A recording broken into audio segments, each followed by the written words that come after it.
Well, I just finished this. Don't know what to fucking say. Ayn Rand, We the Living. I read The Fountainhead, and I've read, Anthem. Spit this gum out. Both of which were absolutely fantastic books. This one hit me in a way that I didn't expect it to at all. It hit me with the same sinking feeling that 1984 and Brave New World hit me with. I think one thing that separates this book, however, We the Living, from 1984 and Brave New World is Brave New World and 1984 give you a clear-cut picture of what the sickness is in the governments, the dictatorships, the authoritarianism, what the sickness is. It allows you to see it, and it allows you to see how it crushes human spirit. 1984, you watch human spirit get crushed. Brave New World, you watch human spirit get crushed, but in a different way. In a different way where it takes away all harm and all hurt and just gives you pleasure. And that crushes man because man doesn't really want that. Pleasure, just a pleasure-filled existence is just fucking pointless. Why the hell are you living? What sort of meaning can you get from that? None at all. But this book, We the Living, I think is a little bit different from those because it shows you directly, like right in your fucking face, what the cause of these sort of governments are, how they originate, which I had no idea that Ayn Rand came from, escaped from the Soviet Union. I had no idea.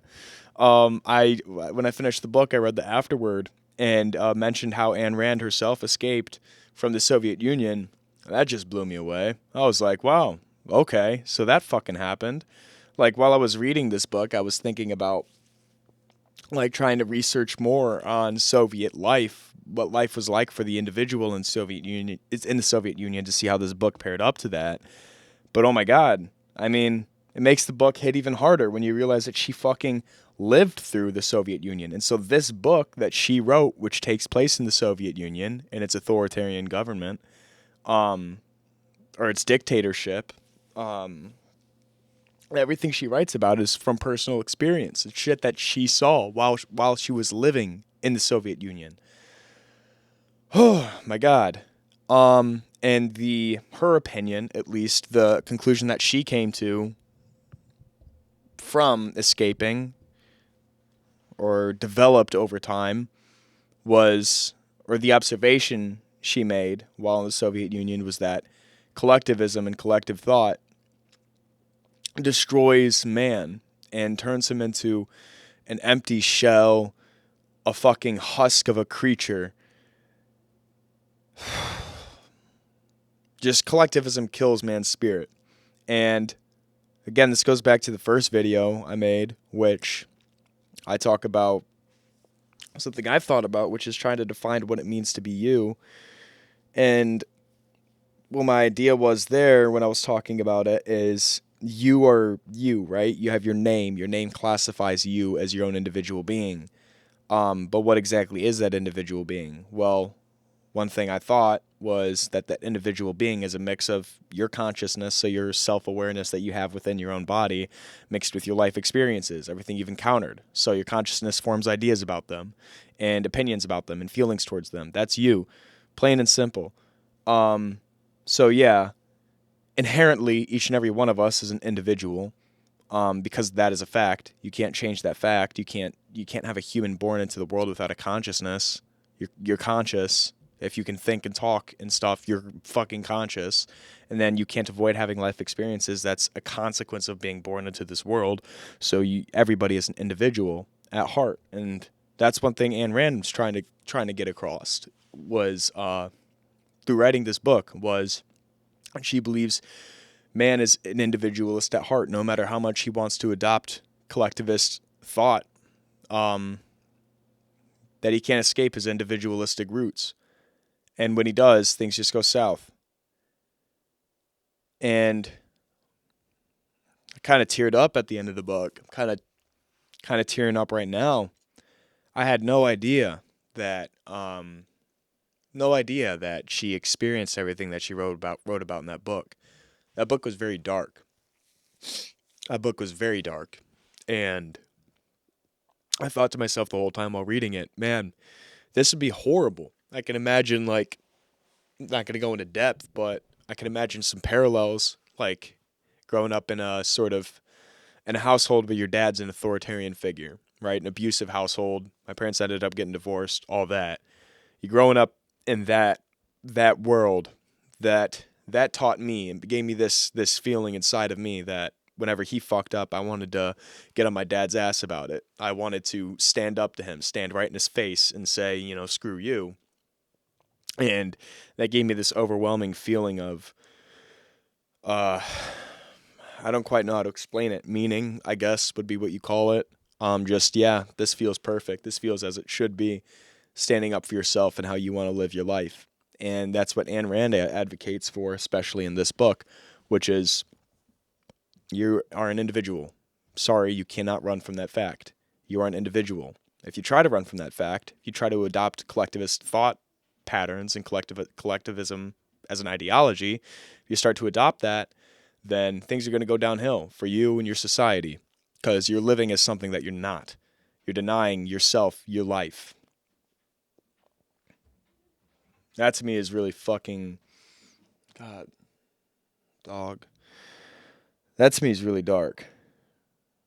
Really dark. Yeah. Yeah. I hope everybody reads this because I think it's especially prominent today. I mean, if there's ever been a period in human history, in American history, I should say, where humans have been incredibly collectivist in thought, probably right about now. Maybe there's another period in American history where there's been more collectivist thought, less of an attitude towards individualism and freedom for the individual to act as they please with the life they've been fucking given. It's a lot of collectivism we're seeing today, and makes me quite sad. It's like, because every time I read a book by Ayn Rand, every time I read it, I'm like, I've read tons of different other books. I was raised Catholic, so I have experience with religion and other ideas, and the sort of spiritual aspect too, like Buddhism, things like that. I've explored that realm a little bit, looking into what that talks about. The psychedelic sphere too, everything, meditation, meditation with a focus on Buddhism or meditation with a focus on just being present and seeing what happens. Like I've experienced a lot of different modes of thought, I guess, modes of life. And every time I read, this is the third Ayn Rand book I have. I still have to read Atlas Shrugged, which that'll be next. But this is the third book of hers that I've read.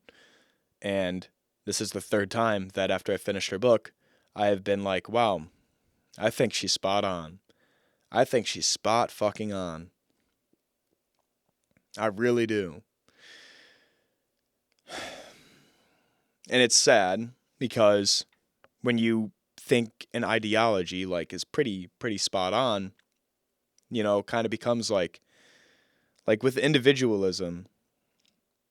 I mean, I can imagine somebody being in another religion, right? And them being denied their ability to worship their God, even though they believe wholeheartedly that their God is real. But having that right taken away from them, having that ability to worship their God taken away from them, you are taking away that person's lifeline to life. They follow their God, and that's what makes them feel happy. But if you take that away from another person, or if you force your religion onto them instead, you're taking away their lifeline.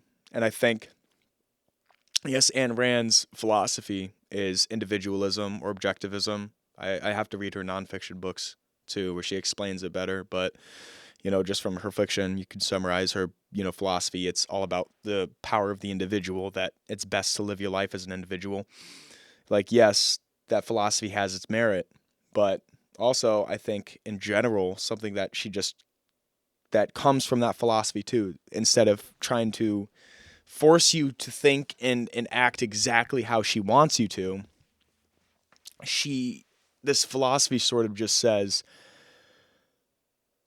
that man should be able to live freely, is basically it. Being an individual is being free. It's being free to do as you please, which that's what freedom is. It's freedom to do as you please, to not have somebody telling you what you can or cannot do, or what is good or what is bad.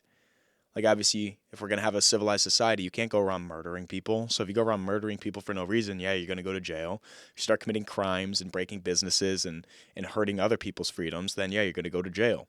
Maybe there's some laws that are a little ridiculous, prison sentences that are a little ridiculous, that could definitely, that's a political policy debate there. But, a lot of the laws we have here, it's because you're going to get punished if you start fucking with somebody else's freedom. That's what we have in America, at least. And with this philosophy, objectivism or individualism, whatever the fuck you'd call it, this thing that Ayn Rand talks about in her books, it's you were born into this world. Like, this is the most beautiful thing about it, I think. I mean, I guess it goes right in the name, objectivism. It's like the most objective explanation for life that you could possibly get. It doesn't try to explain to you the unknowns. It doesn't try to tell you that it knows what's beyond life, that it knows that there is a dark abyss afterward or not. It doesn't try to tell you that at all. It's just like, look, like, think about it. I'm alive right now, right? I can touch shit. I can see the camera right here. I can speak. I can think. I have ideas. I feel emotions. I feel pain. If I get stabbed or pricked, I'll feel that. If I get punched, I'll feel that. If I get choked, I'll feel that strangling, that strangulation, that inability to get air, and I'll feel that. I can think, feel, talk, formulate ideas, interact with the world. I'm alive in some respect. That's what we call being alive, is having those things. So I'm alive. Okay. I'm alive in reality. That's all I know. That's all any of us knows for certain, is that we're just alive in this thing that we've named reality. And the term alive is the word we've given to explain this experience of existing in what we call reality. It's weirdly, like, paradoxical, trying to give explanations and stuff and in terms to describe feelings such as existence or experiences such as existence and things such as reality, because it's so strange. You can't see it from the outside. You don't know what this is, what all this is, because you can't see it from the outside. But that's all we know. All we know is that we're living things and we exist in a reality. We don't know anything else for certain. And so if you just experience your life, again, you've been given your life. You were born into this world. If you're given that life, the best thing for you to do is to live that life, to live your life, because that's the only life you live. It's the only one you've got. If anybody else starts getting into it, getting into your sphere, and they start telling you no, the things that you think, the things that you want to do with yourself, those are bad. You can't do those. So long as they don't affect another person, you should be able to do those wholeheartedly. Why? Because it's your life. Because you are the only one existing. Because the breath that you breathe in, it doesn't feed somebody else, it only feeds you. So you should live your life. And that's why she hates collectivism so fucking much, is because it says, oh, no, sorry, you serve a different purpose. You serve a higher purpose. A purpose, the higher purpose, being some idea, some moral framework that some other fucking guy made up. How the fuck does he know? How the fuck does Karl Marx know what's truly good or bad? Now, I still haven't read the Communist Manifesto, so I don't know quite, I don't have a really solid understanding of it, but one thing's for certain, if you formulate an idea, it's just that, it's an idea. Same thing with a moral framework, same thing with a religion you develop, same thing with any spiritual practice you develop. It's all just an idea. It can't be scientifically, factually proven to be truly factually real and truly factually good, because when you're dealing with humans, humans are weird. Humans are really, like, variable creatures. We differ. We're all strange and impossible to predict and know deep in and out, because we're all individuals. We all have experienced our own life experiences. So you can't know for certain what it is that is the spark that makes a human happy. And so fucking Karl Marx talking about communism, how the fuck does he know that that's the solution for everybody? There's no way to know that for certain. None at all. None at all. Maybe you could make some decent arguments for some of the policies that come with communism or socialism. I know they're two different things, but maybe you could make some arguments for some of the policies. That'd be a good thing. But ultimately, when you start enacting policies that stop people, that take away people's ability to live wholeheartedly as themselves if they decide to do that, so long as it doesn't affect another person's freedom, then you are destroying the individual spirit, slowly but surely. And once you put that one little chink in the armor, that one little crack in the idea of freedom for the individual, that one little crack, the next generation of people after that, or maybe even sooner than that, they're less able to be confident in themselves. They're less able to be certain and authoritative in their own moral stance and their own ideas of how they want to exist as their own individual selves. The less able they are to do that because they've been raised in a world, in a nation that didn't allow their parents to live truly free and individualistically. It did not encourage individualism. It encouraged some personal freedom, but some responsibility of the government. So you put that one little chink in, that starts this whole generational devolution. Generational devolution, de-evolution. I don't know how to say that. But it starts that whole line because, just like I explained, you have one parent that can't fully live as an individual because their government or mass groups of people that collect into groups start telling you that you must adopt their ideology to be a good person. And that if you try to do what you want to do, that you're being evil. That by ignoring social problems and just doing your own thing, you are killing people. That's some shit that people are saying today. Are you kidding me? Are you really kidding me? This nation's pretty fucking free. There's a lot of opportunity everywhere you look. You just have to have the balls to take it. You have to have the balls to look. You can't get things handed to you. No. Because if you get things handed to you, that's when the government starts getting more involved. That's when the government starts telling you, hey, you can't do things on your own. You can't take care of yourself on your own. You need us giving you things. And in return, you need to do us a favor as well. Bye-bye, individualism, bye-bye. This nation's pretty fucking set. There's a lot of opportunity. Everywhere. Everywhere. There's no slavery anymore. Besides sex trafficking. There's none of that. So why the fuck are we talking about such radical things?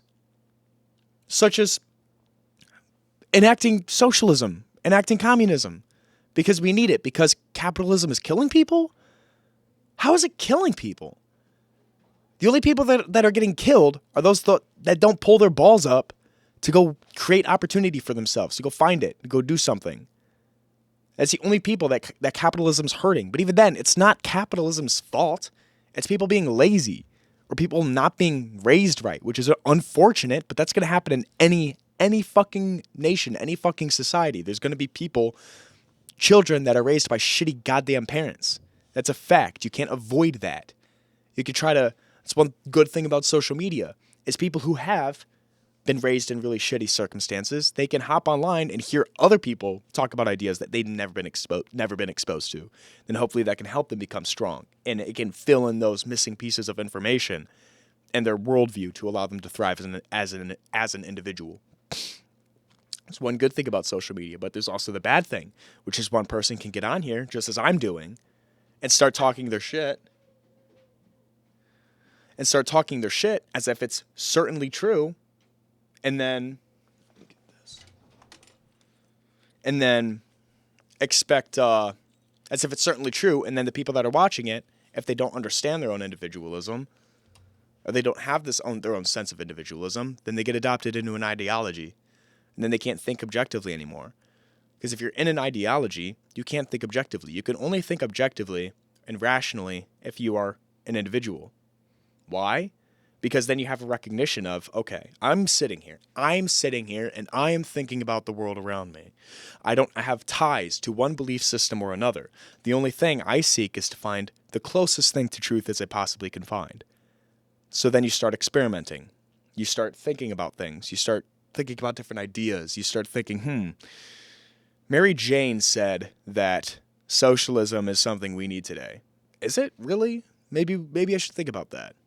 But no, if you're pulled into a group, then you can't do that. Like, I know I was sucked into this in like 2020, groupthink, where anytime I heard somebody say like worries about myocarditis with the COVID vaccine, like, it's going to you get the COVID vaccine, you're going to get a heart attack. In the back of my mind, I'm like, I mean, that's possible. It's possible. With medicine, anything you alter your body with, it can fuck you up. Anything can. Tetanus, just a little bit of rust in your blood. Oh, sorry, you're going to get fucking hurt. Or you get bit by a fucking animal with rabies. Sorry. If you don't get the rabies vaccine, if symptoms pop up before you get the rabies vaccine, sorry, you're dead. Like, the body's fragile. Science is fragile. It's really complicated. So the possibility that you could die from myocarditis after getting the COVID vaccine, sure, you could definitely consider that a possibility. I'm sure there'd be some science to support that, and there was. But I didn't hear it. My brain shut off anytime I heard that. It was like, I'll just ignore that. Because I've been told that the ideology that's been fucking implanted into my mind was the right one, that it was following science. You want to follow science, right? You want to follow science? Yeah, everyone wants to follow science, because science is objective. At least that's what it was for a long period of time. Science was objective. It was trying to find truth in reality. It was trying to describe reality. That's what science was. So when somebody tells you, follow the science, anybody that disagrees with us is denying science. You're going to be like, oh, well, they're dumb, and I'm going to follow science because I'm smart, and I know what's right. And so you adopt the ideology, but then you can't critically think about it anymore because you've already had this, your identity is already attached to it. You can't cut that connection there, or else it feels like death. You're losing a part of yourself. Then you're going to have to replace that somehow, or be okay with simply having it been lost, you know? So, I got sucked into that. And then I think it took me listening to a podcast where I think it was Dr. John Moderna or something was talking about the COVID vaccine, and he was a person that worked on the original patents for it. And he was talking about myocarditis, and so I'm like, oh, shit, he's talking about it. Maybe it's right. And that kind of broke me out of it. Then I finally started thinking rationally again. Felt like this missing piece, this piece of me that was missing was finally replaced when I finally started thinking for myself again. What's the point of living? You know, people say like, oh, you shouldn't kill yourself. Or, oh, like, life is,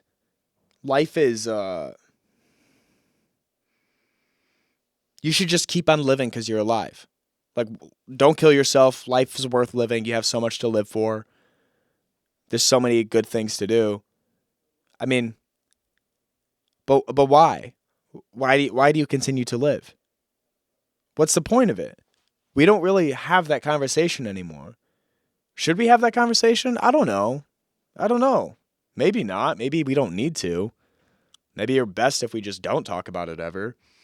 But I think it's incredibly important to talk about right now.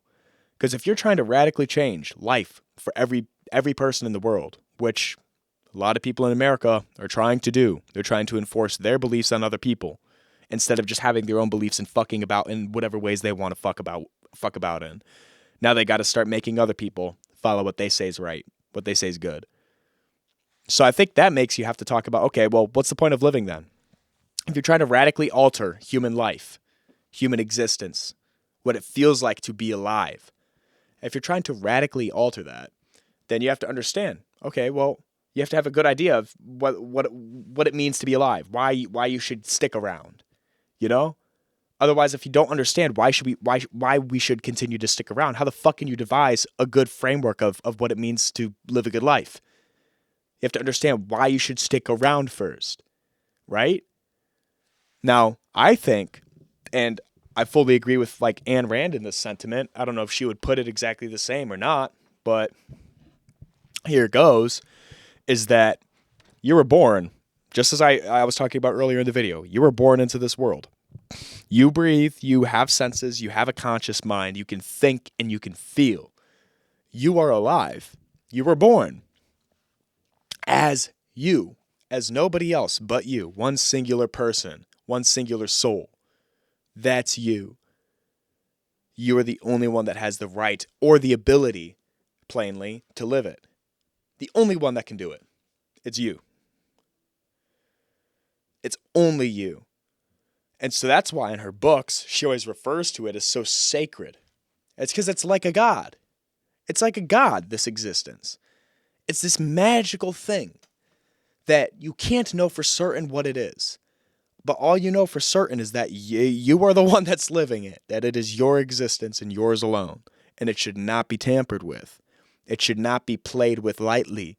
You should not let other people into it lightly without deep consideration as to who you let in to fuck with your life. You should not allow that because it's your life. So you need to be careful with it, like a sacred object. I think it's really the way she describes it as like the sacred thing, life, for the individual at the very least, which I mean, she would probably describe living or being tied into a collective ideology as not even living, as living is only a title that you can give to those that truly embrace their own selves and truly walk the earth and interact with the earth as their own selves. That's who she would probably call living, the living. I mean, that fucking explains the title of the book, We the Living. It's like only a few people that are able to live as themselves and try to fight collectivist thought. Those are the only ones that are truly alive. And I agree with her because I got into that. I first discovered my individualism, as I was talking about earlier, when I stood up to my dad. First time I really matured and was like, oh wow, people with positions of authority can be completely fucking wrong. They can be completely objectively fucking wrong. And they can start fucking with your life. But I don't know how, somewhere along the line, like I was like, he's fucking with me, and he's fucking with my siblings, and he's making our lives not our lives anymore, treating us like fucking rag dolls. I don't know exactly what it was, but there was something that made me really, really see him for what he was, which was his own person, and me as my own person. And he had a position of authority over me, but he was using it really irresponsibly, and he was fucking with me, which I didn't care too much for. I could have been fine without it, but he was mainly fucking with my siblings. That's the main thing that pissed me off about the whole situation with him and my parents' divorce and him trying to remarry like a week after the divorce. Whole just ridiculous situation. But that just watching an adult make a fucking stupid decision that is just objectively dumb, which is remarrying a week after a divorce, when you could just wait a few months at the very least till your kids kind of get used to the situation, hopping from house to house, you get used to that, and then you could bring a new woman into the family or whatever, do whatever the fuck you want to do. But no, a week after the divorce, yeah, bring a new woman into the house. So like that's an objectively stupid thing to do. Objectively stupid. And so, saw fucking with my siblings. I'm like, wow. People with authority can be completely wrong. People with authority can be ill-informed, and they can act on ill intent, or they can be incredibly weak and incredibly irrational. And that gave me, from this young age, this strong connection to my own individuality, because I guess somewhere along those lines I discovered it. This sense of me, this sense of living as myself. Had no name to it, had no understanding of what it was, but all I know is I lived in bliss throughout some of the most darkest times of my life. I lived in this state of bliss. Like, it was wild. And then I lost it at some point. Lost it. Like, felt like something was missing from me.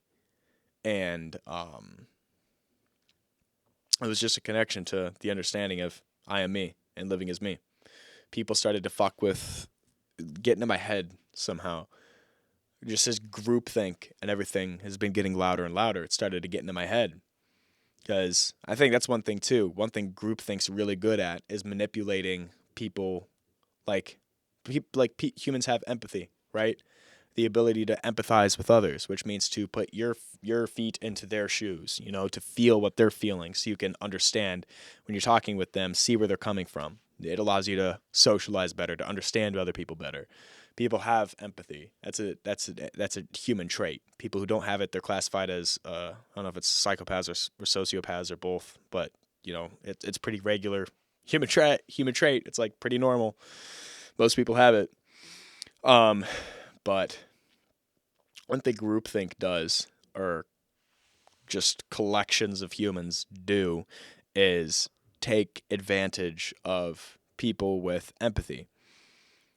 Because, you hear a lot of stuff on the left, per se, that's talking about how, like, racism is persisting and human suffering is happening and capitalism makes you a slave and it's stealing your life away and it's killing people, and just tons of profoundly emotionally eliciting, how do you phrase that? Emotionally eliciting rhetoric. The rhetoric is just perfectly designed to elicit emotional responses. And that's like reading Ayn Rand's book, too. Reading it right while I was reading it, she brings up a bunch of propaganda slogans that would pop up of like, we the proletariat, we the people, this is a country for the people, for the people. And it sounds so pretty, right? The people rule the country. The people control everything. The people make the decisions. The people form the country.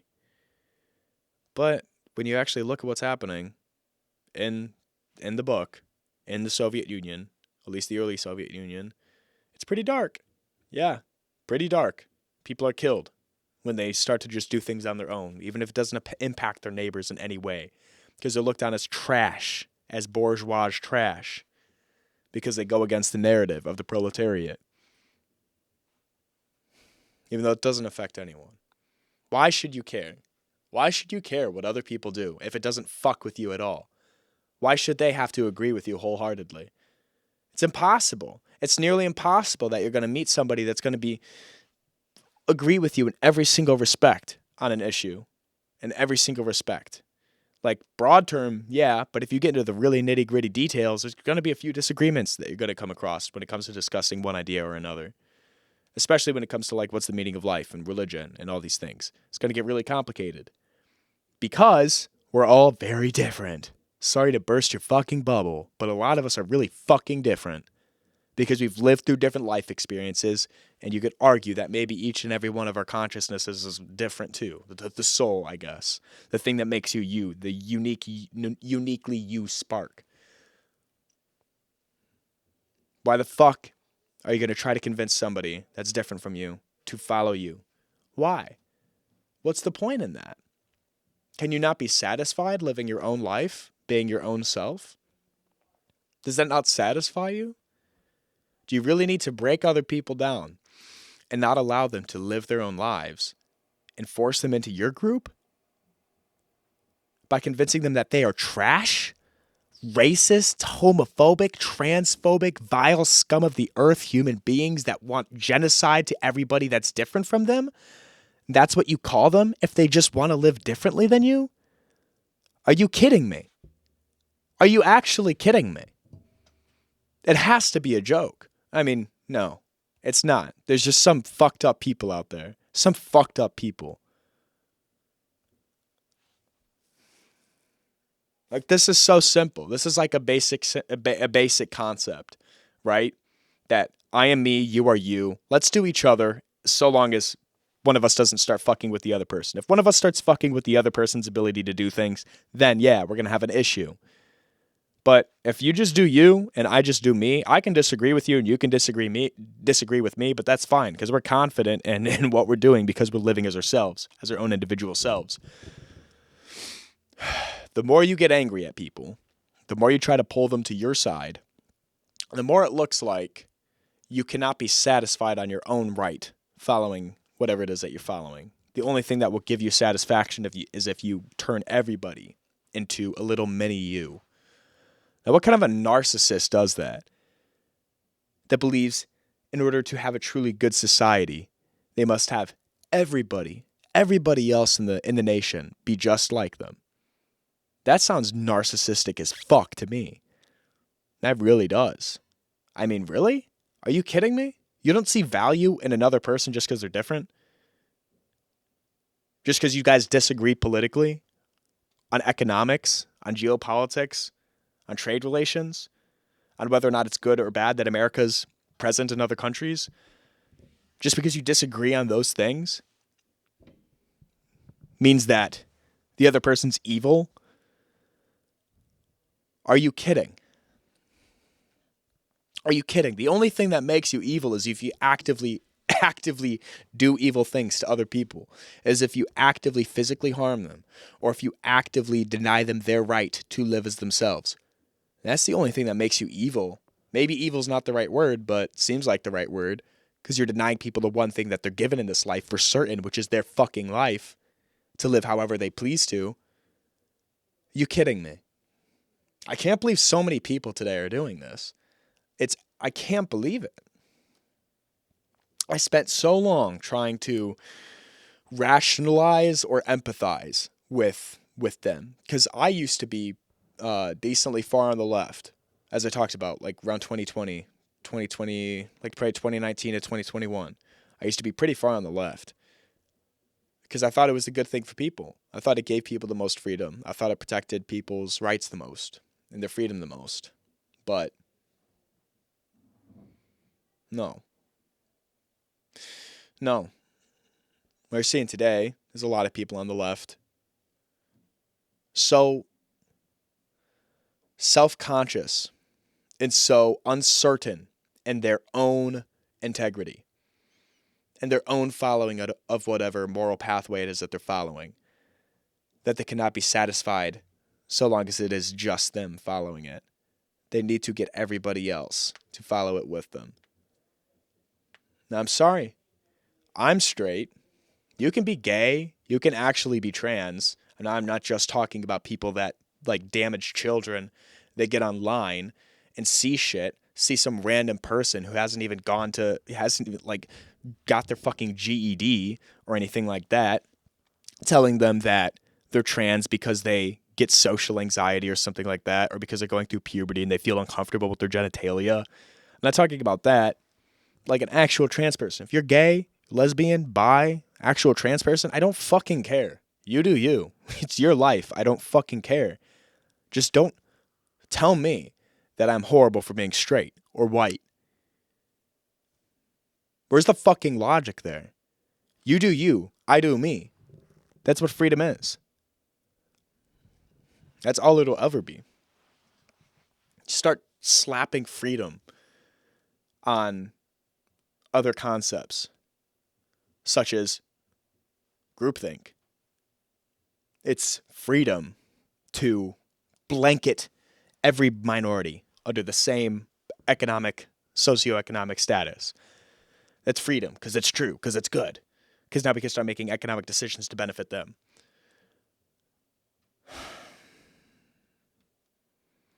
I don't know. I spent so long trying to rationalize with it and empathize with it. Because I think inherently, I want to believe that all people are good. That all people deserve to get empathy. That all people deserve to be appreciated to some extent, or just treated as humans, no matter what. But I don't empathize with people that try to take others' freedoms. Because you're taking away the one sacred thing that we all have, which is in our individual selves. Trying to take that away. If you don't have that, why are you alive? What's the point? If you don't have a self, what's the point of you being alive? There's none.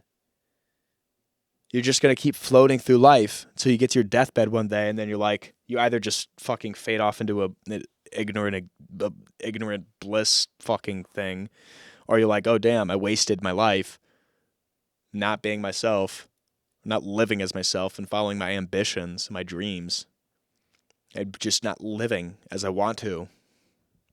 I wasted my life doing that. It's like the one thing you're going to be thinking about. This is the one sacred thing that we all have in common, which is ourselves. And if you try to take that take away other people's freedom to be as they want to be, then I'm sorry, but you're checked off in my book. I think you should be checked off in everybody else's book too. Celebrating differences, if you're talking about that, why the fuck do you need to celebrate differences? Why can't we just all be like, yeah, we're all fucking different. We're all different than each other. Why do you have to make a big deal out of it? Huh? Why do you have to group up a bunch of people and say, yay, we're all different? Why do you have to do that? It's just weird. It's weird. You're grouping people up to just say something that's like common knowledge. Why?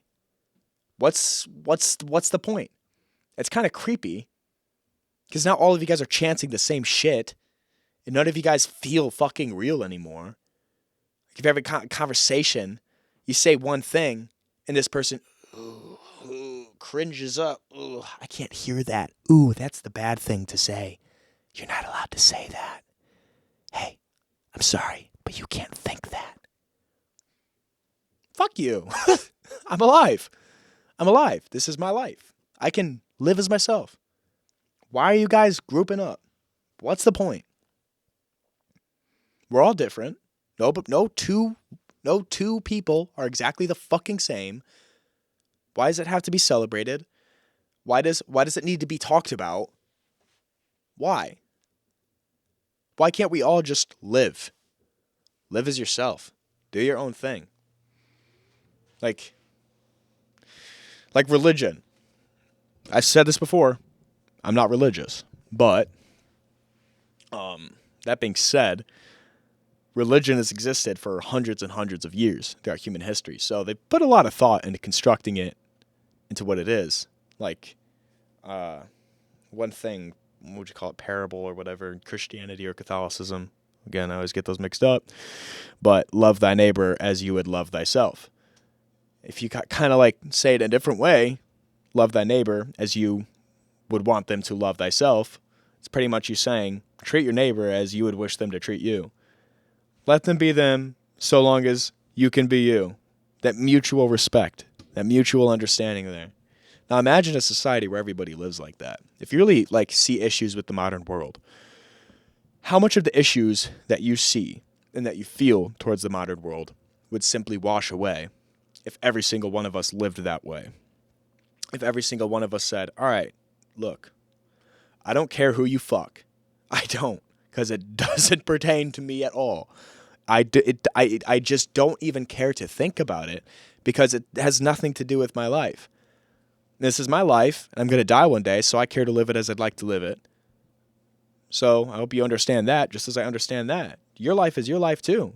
I don't care who the fuck you like to fuck. I don't care. It's your life. If you like to do that, then you should do that. You should do that. Because that's your life. And one day you're going to fucking die too. And you're going to be decomposed and turned into fucking dirt.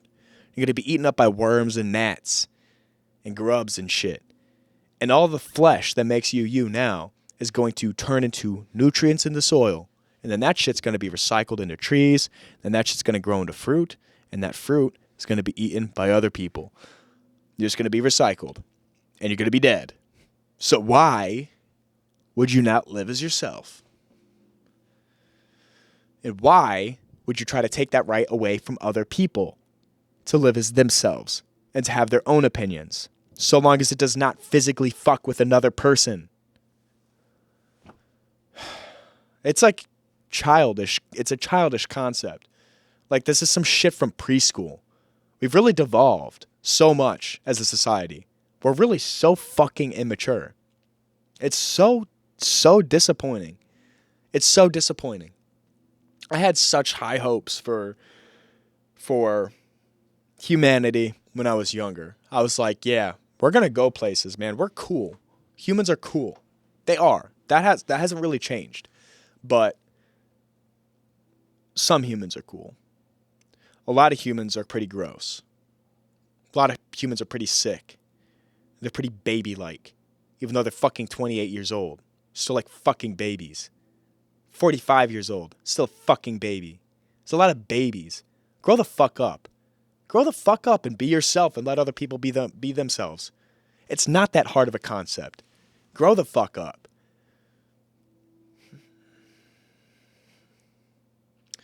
Yeah.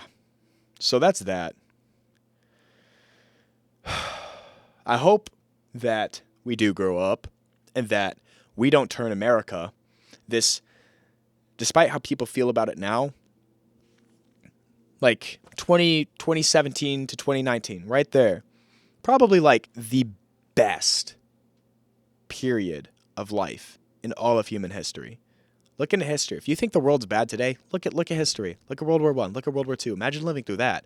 Now imagine living through the medieval times. Imagine living through the Black Death. Now go back even further. Hunter-gatherer days. Oh, or the beginnings of civilization. Oh, sorry. Crop harvests failed. Dead. Look at history. We're pretty fucking fine. But now we have people bitching and whining without doing proper research into political science, into geopolitics, into economics, into everything that you need to study to understand how to create a stable nation and to create a nation that allows people to be happy. You have people that have done no research into that beyond reading Twitter posts and fucking reading random posts that people share on their fucking stories on Instagram and having them tell you that they're going to rebuild a new nation and that they know how to do it better than we've had it now. And that a lot of the shit that we have now needs to be destroyed. How stupid can you be if you believe that? How stupid can you be? You can understand, yes, country's got issues. Just as every fucking country has issues. Just as the most picture-perfect looking household is going to have issues. But if you start bitching and whining and crying so goddamn loud over the smallest issues, then they will only begin to amplify. They will only begin to amplify, and things will get worse, and things will devolve quickly. So, proper solution. You live as you, I live as me. We all live as our own individual selves. I can disagree with you, you can disagree with me, I don't fucking care. Just don't tell me I can't do something. Don't start taking away my shit. Don't start not allowing me to do stuff or to think things. Fuck you. I can think whatever I want. It's my life. My brain. My brain, not yours, you fuck. And then on top of that, with the nation being as it is, we can have people that are educated in intelligent ways, in objective ways, in rational ways. People that are taught how to think critically, how to question themselves especially, how to not attach ideas to their sense of selves, how to be completely content in just being them, not based on what ideas they have. Because if you have people... Oh, I just broke that. If you have people that can only be content by having certain ideas, by identifying with them, then they're going to be biased. They're not going to be able to make proper decisions. So, educate people. On top of the first thing I said, let people be themselves. And on top of that, educate people to think critically, rationally, and objectively. And then have those people look and pick apart the nation and its issues specifically and intelligently, and then have them craft solutions and then propose those to the people. And educate the people too. Educate the people especially. Why would you not educate the people? They're the people you have. It's the reason you have a government in the first place. It's the reason you have a nation in the first place. It's for the people. It's just a body to keep the people civilization. That's what a civilization is. It's a group of fucking people that build shit, basically. Besides the people, there's no point in having a civilization. It'd just be empty buildings that serve no purpose. The only purpose they serve is for the people that live in it. The government rules a civilization. So a government serves the people. Popular sovereignty. That's what our fucking nation's supposed to be founded on. Supposedly, though. Not anymore, sorry. So simple. I do me, you do you. We can disagree, but who fucking cares? Let's make people smart, make people educated, make people think critically, and be rational people. Be content with themselves so that they don't tie their identities into ideas, tie ideas to their identities, and then have them work on slowly but meticulously and intelligently, one step at a time, making the country a better place. Maybe it's already the basic premise of just capitalism, free markets, already as good as you're going to get. Maybe. We should consider that. Because why not consider it? Seems like it was good. Seems like I made people decently happy.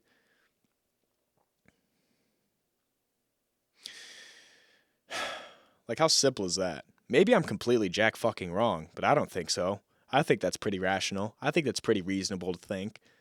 I think that's a pretty reasonable solution. Pretty reasonable way to run the country. Run a country. I think so. Maybe I'm wrong, but I fucking don't think I am wrong. What I think's wrong is what's happening today. People denying other people their ability to live as they'd like to live.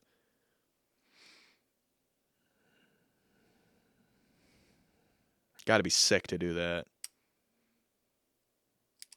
Even when I was sucked into left-wing politics in the heat of everything, even back then, I didn't fuck with other people. Like, I got into arguments every now and then on Snapchat with like some dude I went to high school with, but I didn't fuck with people. Let people be themselves. But I guess I just started seeing people around me not doing that.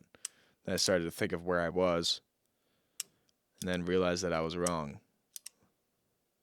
when it came to positioning myself in a party or ideology that supports personal freedom. Just misplaced empathy. I hope this book doesn't come real. In America, at least. I sure hope so. Because that looks like hell. Everything she described in that book. And Ayn Rand, you can tell, that woman cares. That woman cares about not letting that happen. Because she was grown up in Soviet Russia, or the Soviet Union, the USSR. She experienced that horrible shit, and she escaped from it somehow. She managed to pull that off like a badass.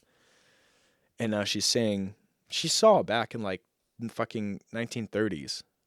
She saw a lot of these trends. Even earlier than that. Like when she first started publishing this book, I think 1925-ish, around there. She saw a lot of the trends that we're seeing today. Already back then. So, if anything, we've just been going down the same path continuously. And I think to stop it from getting bad, to stop society from devolving, again, just because I think I talked about this in a previous video, I don't know, but people need to mature. People need to grow the fuck up. As adults, let's just bear the burden of saying, hey, we're going to have to make the decision to just ignore all of the bad shit that's happened for a while and to just come back to respecting each other, to just come back to rationality, just to come back to calmness. Despite our strong disagreements towards each other, we just have to come back to calmness for the future of the humans that will live 80 years from now. I don't want my grandchild, especially my child, my great-grandchild, all the way down the line. I don't want anyone attached to my bloodline living through a world like is described in this fucking book, where if they think something or talk something, just simply sharing an idea, and they're caught, and it goes against the fucking government's established narratives, that they get sent off to the fucking Siberian work camps to die from scurvy and cold and starvation. No. Let's all grow a pair. It's not that goddamn hard. I think that's pretty much it.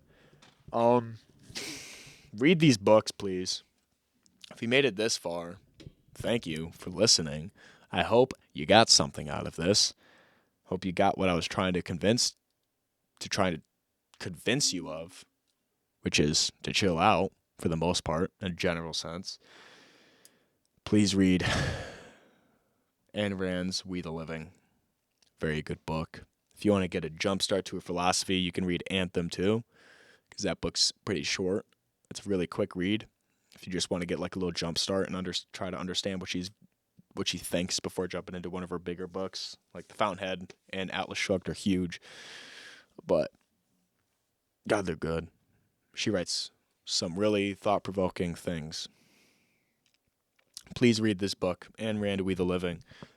Bye.